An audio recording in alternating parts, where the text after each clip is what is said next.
this master stroke then? I mean, she's leaving it flaming late enough. We've weathered the storm now, Nick. The worst is behind us. Yeah, you ain't kidding. Now, you are clear what to do when you're called. Yeah. Yeah. No, it's important, Nick. If the jury don't believe you, we haven't got a cat-in-hell's chance of getting a verdict. I know what I'm doing. You'll be all right. I hope so. Mind you, a lot will depend upon Birrell. Who? The judge, in his summing up. He's likely to sway the jury against you. Oh, do you want me to smile at him when we go up? No. It's a nice thought, but I doubt it would help. Will it be today? It depends how long Jennifer takes to finish with Tavernier and Beale. Oh, it's just me after that, right? Yes. But remember, just be guided by Jennifer. Answer only the questions she asks. No monologues, eh? Well, we'll see you upstairs.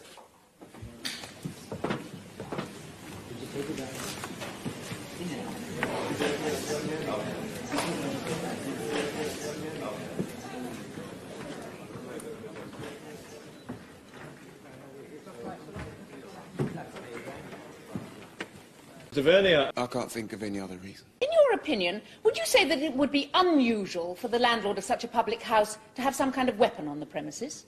No, it's not unusual. What kind of weapon? Well, most would have things like a baseball bat or a cricket bat under the bar. Purely for their own protection, I assume? Yes, it can get a bit rough sometimes. Eddie Royal was a police officer in the East End. He would have known this, would he not? Everyone knows that. To your knowledge, did Eddie Royal ever carry a weapon? If he did, I never saw one. Here we have a man, despised by virtually the whole community, including his own regulars. A man threatened by one man in the presence of his staff and customers, beaten up by another.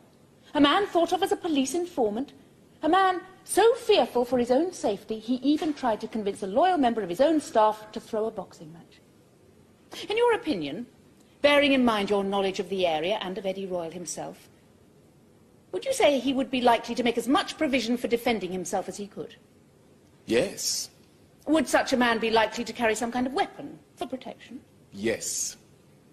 Mr. Tavernier, would such a man carry a knife? The court has heard that you helped Mrs. Cotton keep her son locked in his room. Well, it was... Yeah. It was murder, I can tell you. It's not that they have special clinics and that for this sort of thing. The pain was almost unbearable. I think if I'd had a knife, I'd have cut my wrists. Instantly recognisable to you? Not really, no. I might have seen him behind a bar at the Queen Vic, but that was about it. The night of September the 10th, what kind of condition were you in? How bad was the withdrawal at that time? Terrible.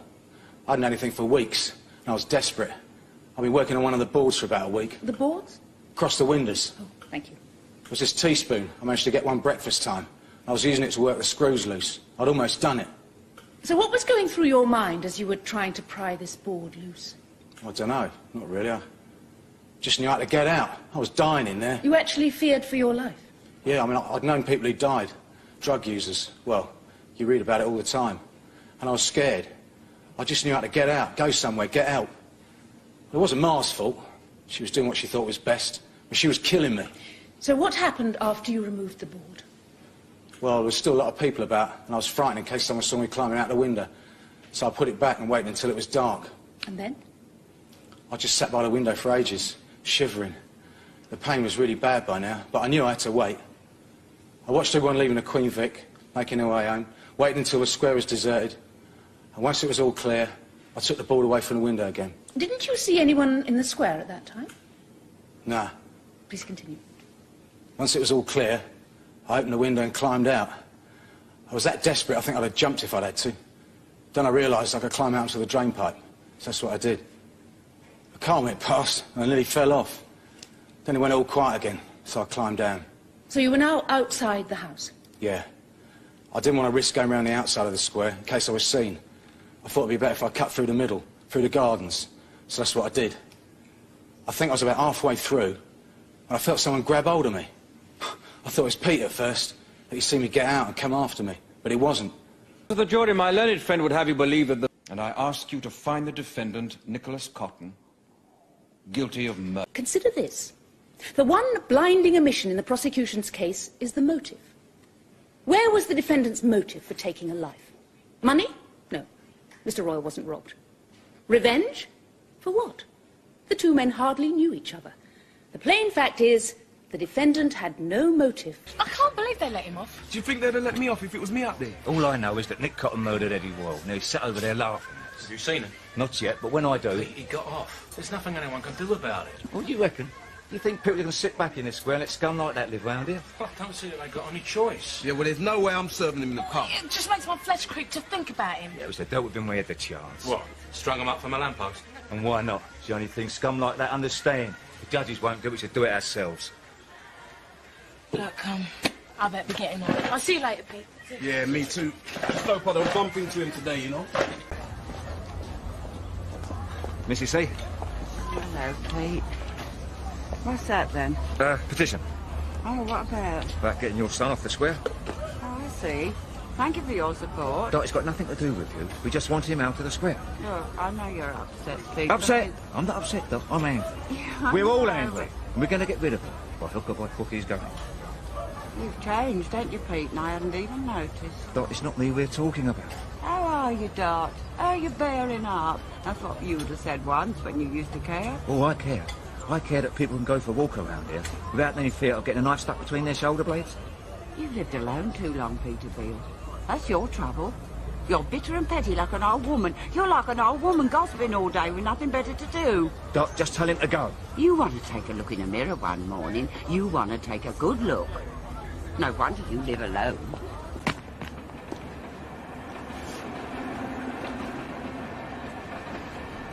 Yeah, a couple of minutes yet, Mrs. C. Live in a place nearly all of your life, you think you know what the people were like. Don't go upsetting yourself again, Mrs. C. They were so busy, weren't they? Falling over themselves, being nasty about my Nick. They forgot to think how I might be feeling. A bit of time away will do you the world of good. You've been under a lot of pressure recently. Lifetime away is what I need.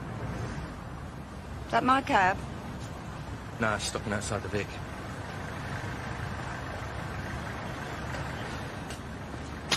You won't forget to pay the electric, will you? I left the money in the tin. Don't worry, it's all under control. Yeah, and you will sort out Pauline and the laundrette, won't you? Yeah, any shift she doesn't do, I can handle. You are a good boy now. Mrs. C, Hmm? what if your real boy turns up? He won't turn up, he made that quite clear. Said he wouldn't be seen dead in the place. Oh, you know. I mean, that's a joke, that is. They're all getting themselves in a twist thinking he's back. And he wouldn't come back if they paid him. Very funny, that is. Brilliant time, Mrs. C. Well, I don't suppose it'll be all that wonderful, but at least I won't get things chucked at me in the street. I'll take care of everything here. Yeah, right then. I don't suppose they'll even notice I've gone. Oh, they'll notice. I'll see to that. Now, you've got my number, haven't you? You know if you've got a problem. There won't be. You just have a good time. How long do you reckon it'll be then? Well, I said to Dita's mother, you know, maybe a couple of weeks. I don't know. You go for as long as you want. Sometimes I think that this house has got too many bad memories. Too many ghosts. I wonder if I'm too old to make a new start. Somewhere else.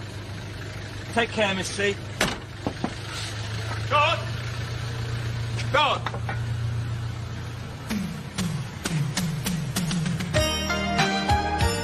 Proper little latchkey boy, aren't you? Oh, my Lord. Nick. Here, Ashley. Wake your father up for me. Hello, Ma. Oh. You've surfaced, have you? Where have you been? Got caught up in things. You know how it is. Yeah, well, a letter wouldn't have come amiss. What time is it? Dinner time. We stopped off along the way, didn't we, Ashley? Eh? Had a lovely time. Well, ain't you going to offer me a cup of tea? Oi, get your gran a cup of tea. Make me one while you're at it. You got a job? Oh, do me a favour, Ma. Has anyone got a job these days? Well, I have, for one. How are you surviving? That's my business. Yeah. Your Zoe keeping you, is she? Like I said, that's my business. There ain't any tea bags left. Yo. Hold on. Here, Ashley. You run off down to the corner shop and you get some. And keep the change. We'll say it's your pocket money. And hurry up about it and all.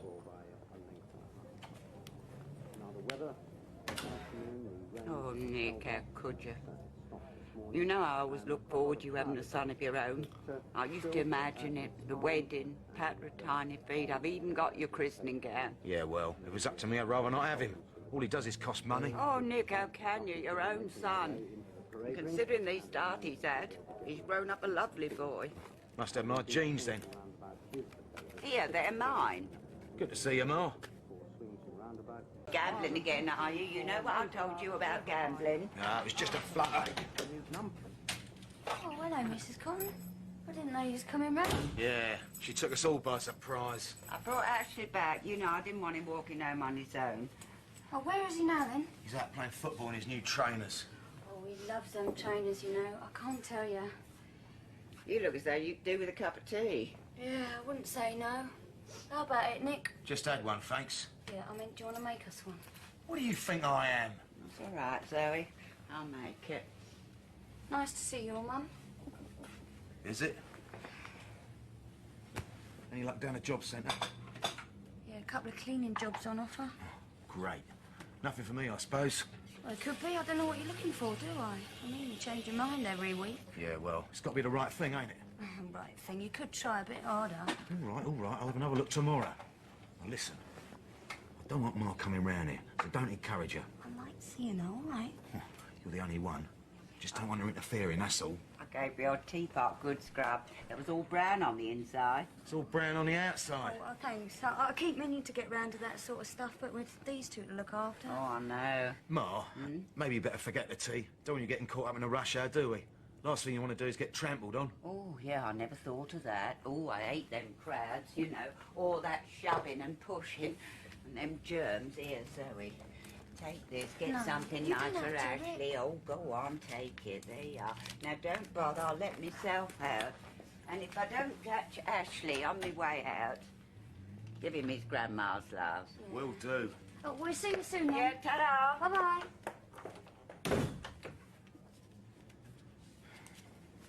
Here.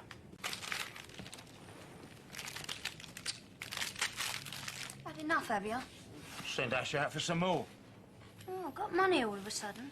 Only what the social owed me. Didn't know they did. Well, they did, all right. What are we going to do when your mum finds out Ash has lost his trainers? Nothing. I don't understand how he could have lost them. He only wore them a couple of times, didn't you, Ash? There's no point bleating about it. If they're gone, they're gone. Yeah, well, she ain't going to be very happy about it, is she? Oh, who cares whether she is or not? It's none of the old bag's business. What have you got against her? She's a meddling cow. She's just trying to help out. We don't need her help. Oh, you could have fooled me. Look, you think you know Ma, but you don't. We've got a good little setup here, but I tell you, when she gets her nose in, we won't have nothing. If she starts interfering, then I'm off. Oh, what a surprise. That's all you ever do, innit? Run off. I've never run from nothing. Oh, what? How many times you run off and left me? I'm back now, ain't I? So just shut up about it all. You're worse a mile away, you go on. I ain't getting it. Ash, get the door, would you? If it's a charity, tell them we need it more than they do. Hello. How's my favourite grandson? All right, Ma. What a surprise. Ashley's been gone a long time. Have I done something to upset him? Probably. Of course not. I thought he'd be back by now. He ain't got his jacket on. It is summer. I know that. I always made sure you wore your jacket no matter what. Remember what I used to tell you? If it keeps the cold out, it'll keep the heat in. Yeah, that set me up for life, didn't it? So what was he like as a kid then, eh? Little angel. Yeah, he loved his mummy. He'd cry if I went out the room. Did he? Oh, he ain't changed much, has he? I'm off out. Where? Out. I come all this way to see you. Well, you see me, and now I'm going out. Oh, when you coming back then? Later. Oh, if you see Ashley, make sure it's warm enough. He's under a lot of pressure at the moment. Can't get work. Neither of us can. Oh, something will turn up. Yeah. Look, you would tell me, wouldn't you? You know, if I've done something to upset Ashley. Honest, Dot, you ain't done nothing. Well, has he gone off me then? No. It's just he's... What? Well, Ash is a bit down right now. Why, what's the matter? He's only gone and lost his trainers, isn't he? Lost his trainers? How could he lose his trainers? You can't lose the shoes off your feet. Well, you know what kids are like. Oh, well, he ain't getting another pair because they ain't got the money. Obviously weren't as keen on them as I thought. You busy? No, this is a new hobby of mine. Want me to do it? Eh? Well, I mean, you always get it in the morning, don't you? You know, all the rubbish and that. Are you trying to say you want to swap shifts? Yeah, just today. Well, yeah, all right then, yeah. I've still got a lot to do for Arthur's party. You are coming tomorrow, aren't you? Well, if I've been invited. Of course you have. But keep it quiet. It's supposed to be a secret. You know me, Pauline. Do you want me to do that? No, you sit and finish your fag. There's a T-shirt in there. It costs 15 quid. There's this woman comes in, she says, do the kiddie stuff separate, she says, on low, because I wouldn't want it to run, because his nan bought him that T-shirt, and he'd be heartbroken if it got all blotchy. Wish my Ashley felt like that. He's only lost them, Mrs. C. It was an accident. Kids do lose things. Oh, that puts me in my place. That tells me exactly where I stand. I spent the best part of 50 quid on them trainers. He wears them once and he loses them. That lot he cares. Boys don't think like that, Mrs. C. Boys don't think at all, Nigel. I mean, I only swapped shifts with Pauline, you know, so as I could go and see him this afternoon, but I've sat here watching that blooming T-shirt going round, thinking, why should I go? He don't want to see me. Or else he's just... That's what? Just like his father. Only wants to see you when he wants something. No, kids don't do that. Kids are honest, when they're allowed to be. Oh, expert on kids all of a sudden, are you? Not really, no. Oh, sorry, Nigel, I didn't mean... Fond of that Claire, were you? Yeah, I mean, it's stupid, really. I mean, thinking that she'd want me more than her dad. Kids are always going to want their real parents, aren't they? Oh, not necessarily. I mean, if it were a free choice between me and a second-hand car, I'd have to sprout wheels before I'd stand a chance with my Nick. That's why with Ashley... Go and see him. Have a chat, sort things out. Do you reckon I should? Yeah. Is that what you're going to do? Have a chat with your Claire? See if you can sort things out? No point. Everything's already sorted. I'm dropping in. Of course not. You know, only when he didn't come over the weekend and after the last time I see him. Yeah, I know. I'm sorry about that. Yeah, I mean, I'm not one to poke my nose in where I ain't wanted. Oh, don't be so silly. Ash was ever so glad you come round today. Oh, was he? Yeah. Well, I would have gone swimming with them, only that chlorine gets me right in the throat. Yeah. But he's getting ever so good now. Is he? He's going to take his presidency badge soon. Oh, well, the thing that surprises me is Nick. He always hated the water. Yeah, Nick's full of little surprises, isn't he? That's one of the reasons Ash never come round at the weekend. What is? Well, he was going to come, then there's this fair down the road and Nick decides to take him to that. Oh. Like today, Nick suddenly decides to take him off swimming. Oh, he does he? Well, you see, normally, Nick never does nothing nice unless he wants something. Well, what can he want off Ashley? Unless he wants to keep him away from me. Hates me that much, does he? Oh, no, it's not hate. It's more, scared of you than anything else. Scared of me? What's he got to be scared of? Well, he didn't want you to find out that... What's he done now? Them trainers you got, Ash. Never lost them, did he? Nick's done something to him. He went and sold them. Oh, he never. Well, if it ain't my dear old Ma. Where's Ashley? We met some of his mates. He's coming home with them. Right. Where's his new trainers? You little... Don't you get at her, because it isn't her, it's me. I asked and she told me, because there's some people what can't look other people straight in the eye and tell them a load of old codswallop. How dare you sell your little boy's trainers? We're talking a pair of shoes here, Ma, not the flaming crown jewels. I owed some bloke 15 quid, so I flogged him. 15 quid? Well, you wouldn't want me not paying my debts now, would you, Ma? You sold your little boy's trainers for 15 quid. They cost me £39.75p. You what? £39.75p. Oh, Ma. Why didn't you tell me before? I'd have asked at least 30 if I'd known that.